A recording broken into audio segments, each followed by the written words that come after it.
I'd like to welcome to the Love in Reality podcast from the Ultimatum Queer Love Season 2. Bridget, how are you doing today? Hi, I'm doing well. How are you guys? Very, very good. Of course, I'm joined by my co-host, Ashley. How are you as well? I'm doing well. I'm so excited to finally have Bridget on the pod. You were my favorite from the Oh, season. really? You're just saying that, but thank you. No. No, So I've been, me and both Ricky and I were like, we love Bridget. Oh, thank you. there's a moment we'll talk about that. I was like, Bridget's got to come on the show. There's one moment in Mhm. particular, but we'll talk about it in a little bit. But yeah, obviously, I want to take audiences back a little bit. We see a fast forwarded version, a clip version of your story, but talk to me about how you and Kyle met. What was that spark for one another, to kind of begin this relationship? Yeah, I know I wish you got to see more of all the original couples' relationships before diving into like everything. I feel like it would give a lot of context. But yeah, we met on Hinge and we had both just moved to LA and it was just kind of instant. I'd never really used dating apps before, so I was pretty quick to like get off of the chat and just meet. And as soon as we met, like, I think she was probably my third Hinge date in LA. And I was like immediately comfortable around her in a way where like she just got my sense of humor and I got hers. And like, I didn't feel like I was over explaining myself. And I had nerves, but like the good kind of nerves. I wasn't like, I didn't feel uncomfortable in any way. And we like started at one location, ended up at another, and then we were both trying to be mature about it and take it slow because we've both been in other serious relationships that have moved really quickly. And so we tried to like not define things and not be too super serious and just also to have fun and explore LA. We were both new to LA. But we were seeing each other quite a bit. I think it was like 3 times in the first week. So you know, we tried though. Yeah, I want to follow that up real quick because you said something to me that I maybe don't take into account whenever I'm watching it. Is talking about you wish we saw more of you guys before you dive into this, and that's a great point, right? Because to me, I'm like, when I first see you guys together, it's like you see him for maybe 5, 10, 15 minutes, and then you're at the table and you're speed dating and all these things. And I'm like, you know what that makes it? Because I'm like, how are these two together? They don't even make any sense. And I'm like, oh, I Right. haven't even really seen them together until they break up with the one couple and start dating the Yeah. other couple. Yeah. You literally see one scene and it's after like the longest day of filming. That's when they film like how the night that we meet everybody, it's like we do that for a number of hours. Then we each sat individually in cars for a number of hours. And then you see us in that one scene as a couple as we're like breaking up, having a last night together. So you don't really know the dynamic between anybody. And I think even as like this was feedback I gave them at the end too, is like just having a cocktail party or something with all the couples in their original like couplings. Because I can like tell a lot just from seeing how other couples are within a relationship. And it would have been nice to kind of see how they operate in a relationship. I think it also would add something. I think these shows, I mean, this is the only show really where they're showing a couple that already exists. And I think the format and what they're used to for producing these shows is watching people get to know each other, watching people fall in love, like showing the dating and all of that stuff. I don't know if they've necessarily figured out how to show a couple that is already in a long-term relationship. Right, because Have, maybe it's like you film like a week of you guys together to get a vibe, even if it's Yeah, just that would be one nice. episode of Yeah. like the five couples on the show, like you watch them move Yeah. together. You watch it, and I love the idea of the cocktail party. Maybe have the cocktail party before the dating part begins. Yeah. So I think That's that would kind be of a pretty cool. also like a or looser way to get to know each other. Yeah. yes, or they can show you guys 2 weeks and then go into the cocktail party and then you're coupling up and Yeah. then like I rather Anything see, that would feel more natural. yeah, I want to see the dynamic, but I have to Yeah. ask you how did you guys figure out that you wanted to go on to this show? So we fit the premise in the like idea that Kyle wanted to get married, and I have always been on the fence just about marriage in general. And that was something we talked about like pretty early on in our dating because, we discussed how neither one of us really sees having kids in the future, but she's always thought she would get married and likes the idea of getting married, and she's very close with her family. And I'm close with mine too. I just like marriage for some reason, it never mattered, I guess. And I think also being queer, it's like you kind of already look at relationships maybe differently. So you don't feel like you have to do things the way like you were taught growing up, maybe. I don't know. But it just like was hard for me to wrap my head around, I guess. And maybe I wasn't thinking very far in the future anyway. But um then Kyle just applied almost, it was kind of like a bit for a while. And then I guess I just really committed to the bit. Yeah. Obviously, you were the receiver of the ultimatum, right? Once Yes. you finally get over the this is not a joke anymore scenario, like this is Right. actually happening, what were you kind of hoping to gain from going on the show for your Yeah. relationship? I mean, once I was there, I was taking it. I mean, even like leading up to it, when I say it's a bit, I just mean like I didn't think it was actually going to happen. And so then when it did, I was like, okay, what do I want out of this?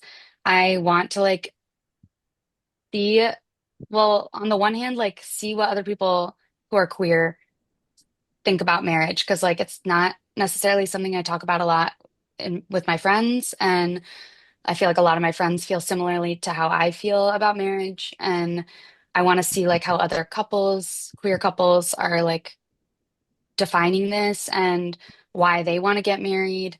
And I think I also wanted Kyle to like get a chance because she's so like she's so kind and like easygoing and is like someone who will um what's the right word? Like amiable, or like she's just very like loves the person she's with and will do anything for them. And I love that. And I want to be like that as well.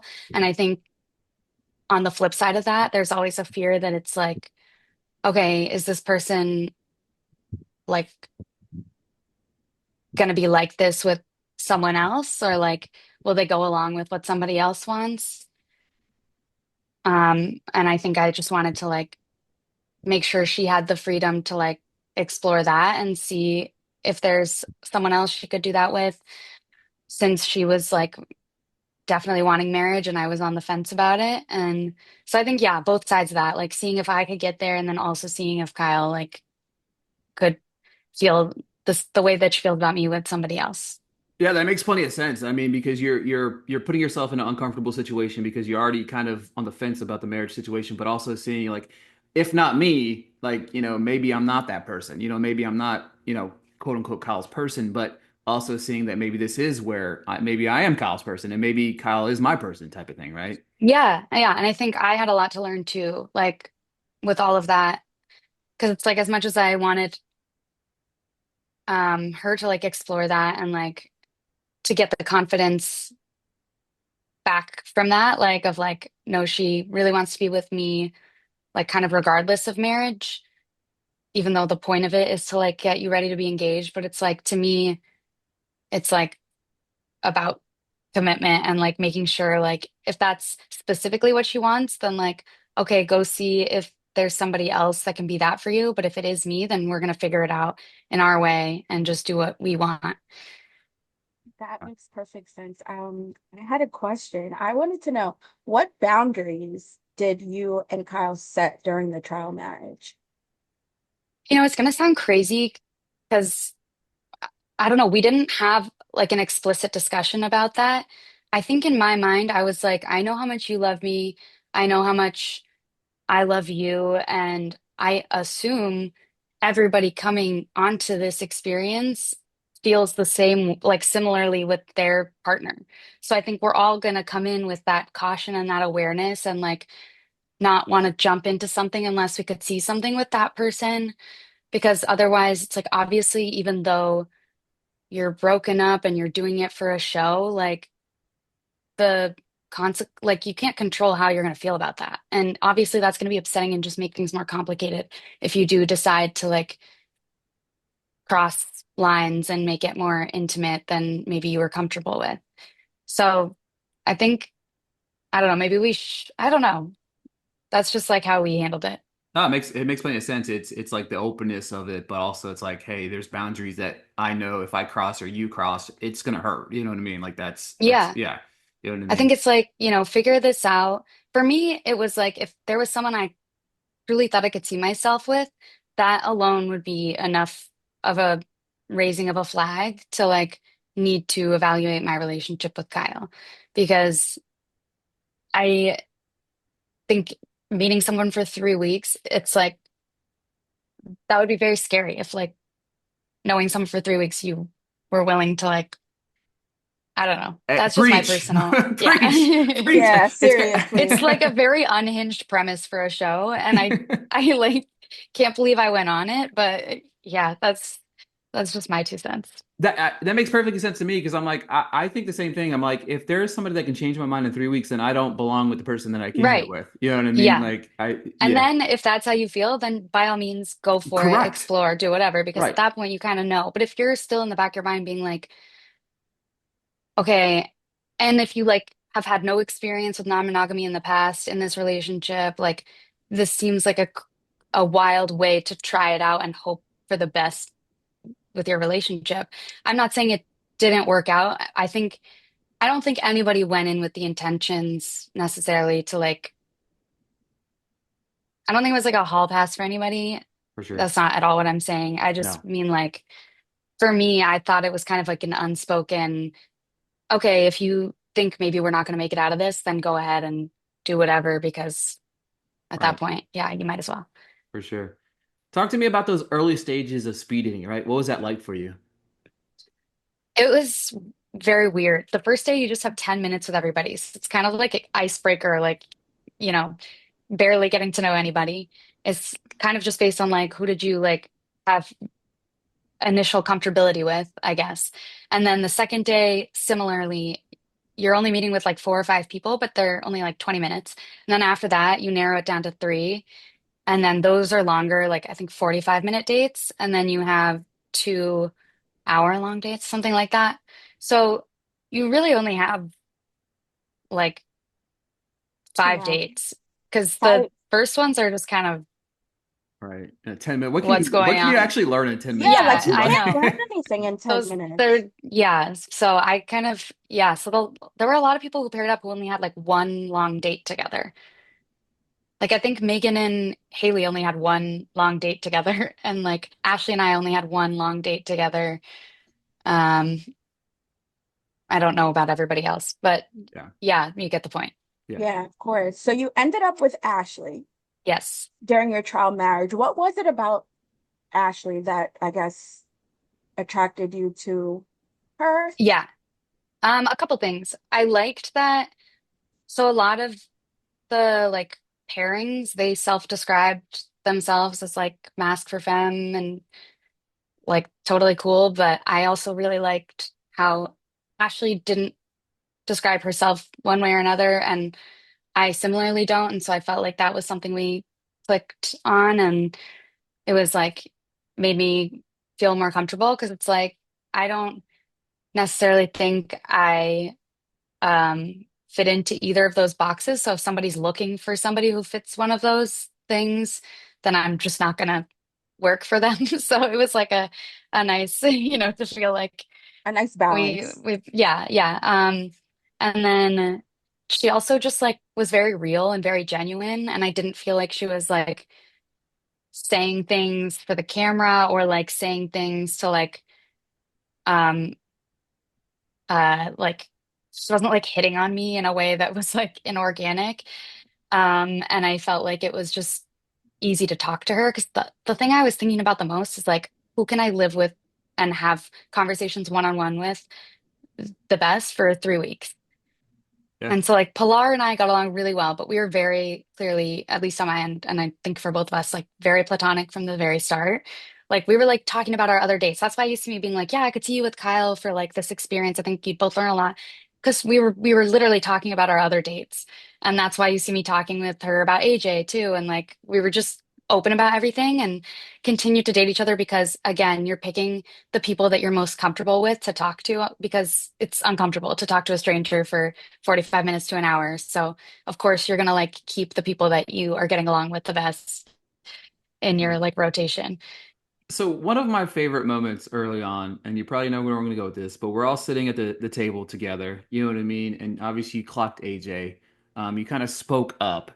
It's one of the first things I was like, I love Bridget. I just love that and to me, it's more of like, yes, you spoke up, but there was a realism about you, right? You're not here to play. I'm actually here to learn. I'm actually here to grow. I want to be a better partner. What kind of made you want to Yeah, speak up? Because you didn't have to. You know what I mean? You don't have to speak up, but right. what made you want to speak up in that moment? So I actually had like talked to AJ and said a lot of this stuff one on one at the mix of the night before because I didn't feel the need to like do it in front of a group. I didn't want it to be like that at all. But the way that the choice works is that you get up and you say two people that you've connected with. That way, when you're getting up to make your choice, you're hopefully not picking somebody who's not going to pick you back. It's like a respectful way to do it. So I didn't think AJ was going to say my name at the choice because I thought like in having that conversation the night before, I kind of like said, I don't know that this is going to work out for this experience because like of all the things I said. So I had to respond and I kind of had to just reiterate what I had already said, which was just kind of like, feels like you copy and pasted a lot of the things you said on these dates. And there were a lot of people that, but AJ and I are cool now. Like it was all, I also understand that like you're you're doing the best you can to like try and find somebody who's gonna want to pick you. And I don't know if that's how she dates in the real world. I don't know if any of what we saw is how people date in the real world. And I think for me, and what we talked about at the reunion, but it also didn't make it to air, is that like for me, I just felt like there's this time pressure. So like if you're not interested in someone, I think you sort of owed them that in like a timely fashion so they could move on to another person they were considering. But all Yeah. that to say, like, I think we were all stressed. No one knew what we were doing. We were all just like trying our best. For sure, for sure. And that's to me is like whenever you get to that table, I'm like watching and I'm like mortified. I'm like, man, I would be the person that stands up, professes that I want to be with this person. They're like, I'm picking this person. I'm like, oh man, like I feel like that would like just my luck. And it's like it's a mortifying feeling to stand up and For just sure. say how you feel about somebody only for them to pick, somebody else, obviously. Yeah. And I think in that regard, I give AJ props because AJ probably knew I was already going to say that because I had said that the night before. So, you For know, sure. but I just like, Yeah, and some of it is like in those like like the come-ons and the like hitting on me, I was just like, okay, I need to see that we can get past this because we have to have conversations again every day for 3 weeks. And like, I just like didn't, I was like starting to like feel stressed by like, I don't know if I can keep up this kind of dynamic for 3 weeks because like that's not like a normal conversation. And I'm sure she probably would have dropped it like once we were in the trial marriages, but like it was hard to know. And with Ashley, we were just like very comfortable and it was easy to talk to her. She's also pretty funny and like I appreciate that and need that. So it all I worked love out, I that. think, for everyone. I Yeah. love that. So throughout the trial marriage, how do you feel you've grown as a partner? I think I definitely realized that like even you can see it in the dating process. Like I was putting Kyle on a pedestal and I was definitely like I needed to like let her like not be considering her necessarily as much as I was and like just be focusing on myself. Because if you put somebody on a pedestal, you're automatically putting yourself below them. And I don't want to do that. Like I'm confident and I want to like, put me first and just balance it out right because it's not fair to her to be on that pedestal, like it's doing her a disservice, even if I think I'm doing a good thing, I'm not.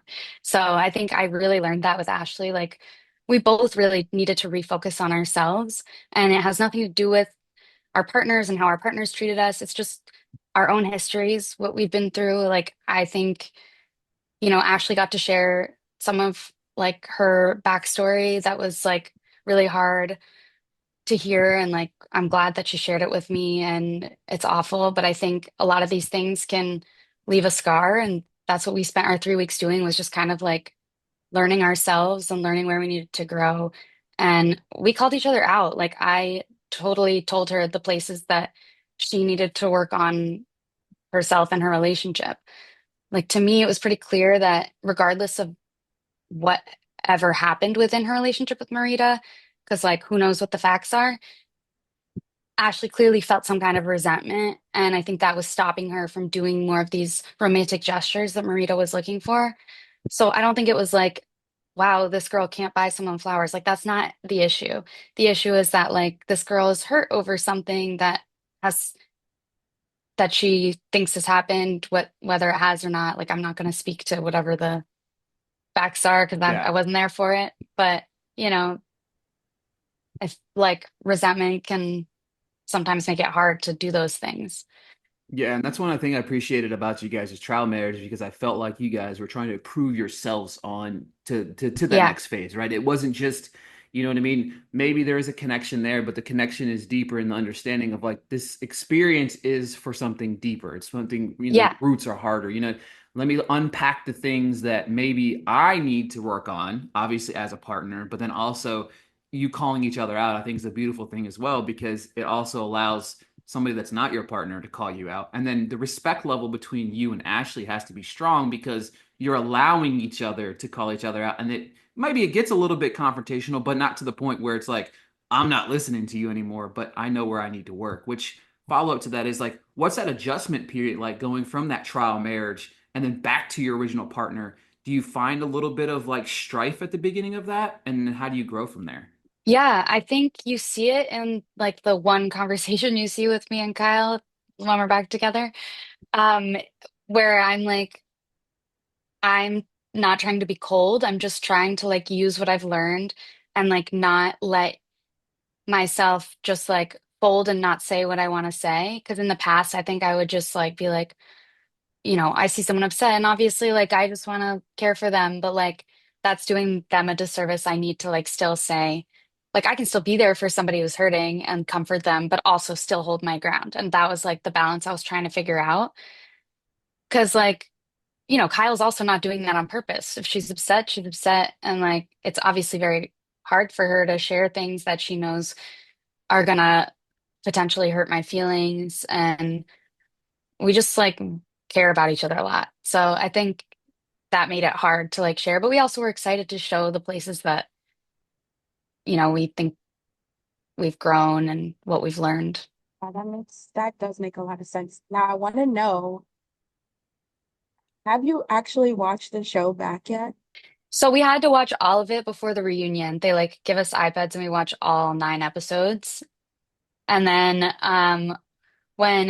so like I'd already seen everything and it was pretty much the same as I think what ended up airing.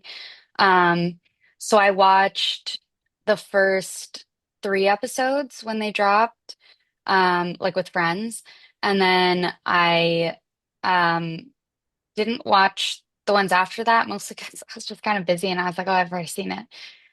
But also like I feel like Kyle and I aren't really in it after a certain point, so it just kind of got like, I watched the reunion and I watched, yeah, the first handful of episodes. And then there were some deleted scenes that they dropped when they dropped the second batch of episodes. I don't know where they put them, but I watched those because one of them was my like dating week date with Ashley. So that's kind of fun to see because, yeah, you don't see any of our dates. Wow, so you didn't see anything until before the reunion. Yeah, the night before the reunion, you watch Okay. everything. Wow. That Yeah, must be interesting for sure. yeah, yeah.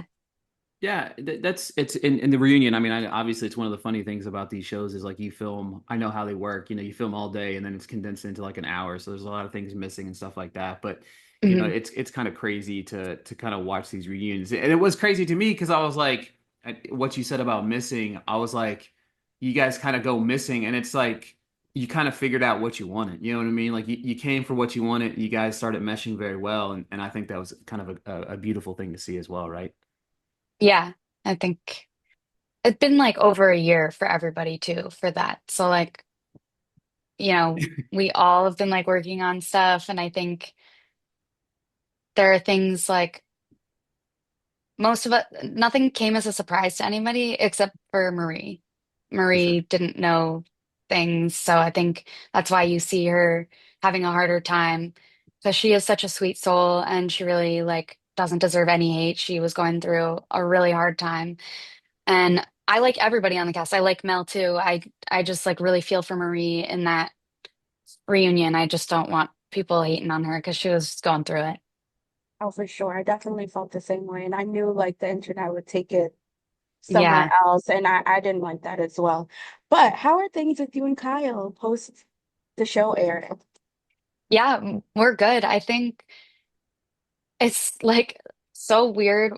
I felt like I was waiting for another shoe to drop all year, which I think makes it hard to like fully move forward and move on.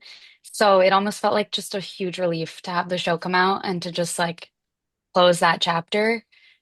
And so yeah, we've been really good and just happy that, we made it through it because it was very hard. Like I don't think anybody thought it was easy. I don't like even the people who weren't dealing with the same, like everybody, no one got away unscathed, Everybody was digesting something and working on something. And now Yeah, you feel because like you that's guys can just go back to living life. Yeah. yeah, you think about that though, because like you have this in the back of your head of like, I know we've had conversations about what happened, but what if I see something that, you know what I mean? And it's Yeah. different because you Yeah. guys get to see it way a little bit in advance, than normal. But like even it's like in the back of your head, like if I see something, what will that Right. trigger? You know what I mean? Like to Right. me, yeah, Exactly. that would be Yeah. It's like I wild. knew she wasn't keeping anything from me, but it's also like you don't know what is going to upset you. Like you could see someone holding someone's hand and that might be a trigger. You don't know. There's just like this, it's the doubt. It's just the Yeah. the bad Bridget over here saying, "Oh, you well, just wait." You know what I mean? Like you're Yeah. gonna see her. Yeah. You know, I I feel think it's like that. the cautious part of you just like not wanting to get hurt. Yeah. Yeah, and I think my final question to you is obviously we have so many different reality shows, and I think one of the beautiful thing about obviously the Ultimate and Queer Love is representing that community. How does that feel, and maybe kind of the good reception, not the bad reception. Who cares about those people? But the good reception that comes from that representation being on such a huge platform. Yeah. I think it's cool that we have one show. I wish we had more. And like, yeah, but it is cool. And like, I'm glad. I hope there'll be more and more representation, like, more people of color and just like more different types of queers. Like, there's so many. And I think it's still new as like such a public show. And it'd be nice to see like trans people being included. Like, I think Kyle and I are the only people from our season that self-identify as more gender fluid or non-binary. And so, seeing more of those people, that community represented would be cool. I think there are people from season one now who now identify as non-binary, and it was cool to like see that last season, and just getting to see different types of relationships too. Like, I think people were excited to see, Haley and Pilar as like a femme for femme couple. I think, and I know I'm not like masked, but like I did feel like we were a little bit more veering into like I don't like those like femme mask whatever, but just like like showing not just like a heteronormative relationship. And I also think those are very valid and beautiful as well. Like there's definitely no one's not more valid than the other. It's just cool to get to see more variety like as the show goes on. I think I hope for more of that.